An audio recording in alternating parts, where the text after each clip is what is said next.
kira-kira gitu saya. Oke, nggak apa-apa. Oke, saya lanjutkan ke materi saya ya hari ini. Ya, nggak apa-apa. Oke, sekarang saya kenapa kita ini harus kuliah? Nah, ini pertanyaannya. Kenapa harus kuliah? Ya. Apa saya sih udah lulus SMK aja saya udah bersyukur, alhamdulillah. Saya nanti udah lulus SMK selesai. Ya, betul, tidak ada masalah sebenarnya. Tapi kenapa kita harus kuliah? Kuliah itu tidak menjamin Anda akan menjadi seseorang yang kaya, juga tidak menjamin. Juga kuliah itu tidak menjamin Anda akan menjadi orang yang bekerjanya itu menjadi profesional, juga tidak menjamin. Tetapi dengan Anda kuliah, Anda punya harapan. Misalkan Anda kalau melihat lowongan di pemerintah minimal S1, Anda SMK nih, masuk nggak nominasinya? Nggak masuk, berarti harapannya nggak ada. Lalu bagaimana Pak caranya supaya kita bisa kuliah? Nah tentunya kalau tadi Anda misalkan bekerja, setelah bekerja selama 1 tahun, setelah 1 tahun berjalan, Anda mencoba kuliah, jadi kuliah sambil kerja. Karena nanti dengan kuliah sambil kerja, Anda punya harapan. Kalau punya harapan itu bisa jadi nanti ketika kerja di kontrak 2 tahun di perusahaan, Anda kuliah, lulus dari kuliah, Anda bisa jadi lebih baik. Ya, itu harapannya. Jadi kenapa kita mesti kuliah?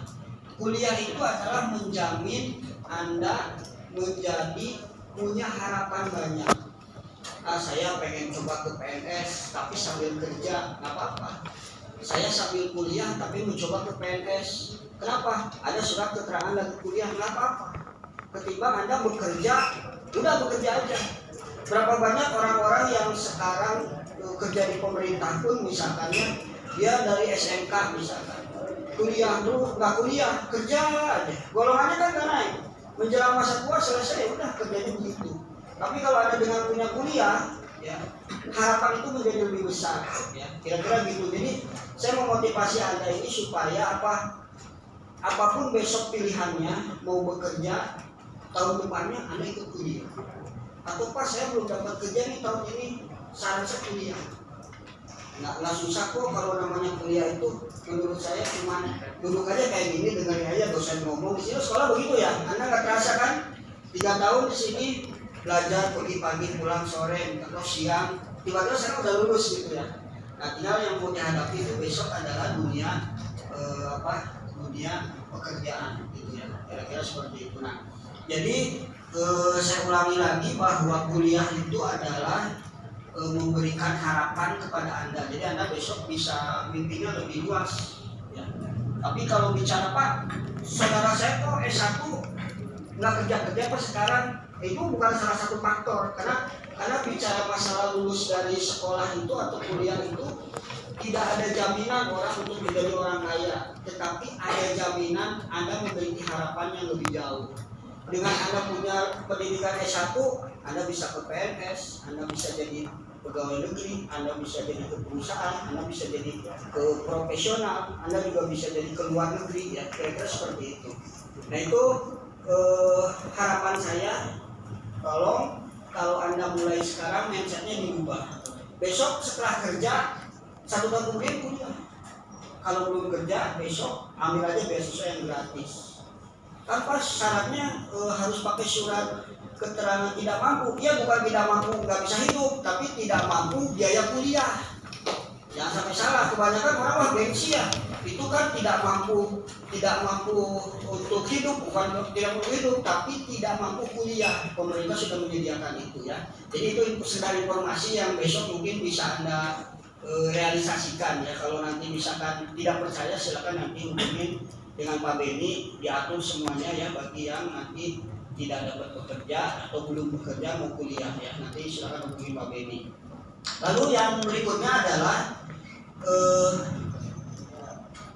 di STMIK Al Muslim itu saya punya program studi namanya ilmu komputer. Saya cuma menjelaskan tentang apa sih itu komputer gitu ya. Nah di dalam dunia komputer ini sekarang ya, ini khusus bagi orang-orang yang mau berpikir keras. Kalau dunia komputer itu menurut saya tidak beda dengan apa yang sekarang ada di dalam genggaman Anda, smartphone. Nah, jadi ilmu komputer itu adalah ilmu yang sekarang ada di dalam genggaman Anda. Anda sekarang bisa lihat TikTok, bisa lihat Facebook, bisa lihat dan lain sebagainya. Itu sebenarnya dari mana? Siapa yang bikin? Itu adalah orang-orang komputer. Artinya, kalau nanti misalkan Anda mau menggeluti dunia komputer, ya, kurang lebih itu adalah pekerjaan Anda. Anda mungkin sekarang tidak pernah lagi berpikir bahwa kenapa pesawat bisa terbang, kenapa bisa turun tepat di landasan, nggak nyasar ke gunung atau kemana. Itu adalah ilmu komputer sebenarnya. Ya. Jadi ketika pesawat ini jalan, naik ke atas, turun lagi tepat, itu ilmu komputer. Anda selama ini tidak pernah membayangkan karena mungkin belajarnya TKJ gitu ya, kayak TKJ itu, belajar jaringan. Pernah nggak ngelihat itu pesawat pas naik turunnya kok nyasar gitu? Ada nggak yang begitu? Atau yang jatuh? Ya.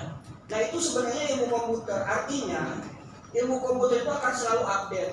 Sekarang teknologi terbaru sekarang itu sudah sampai di robotik.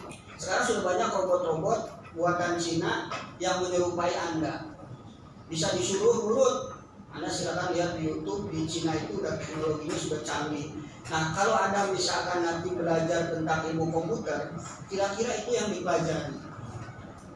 Kenapa harus seperti itu?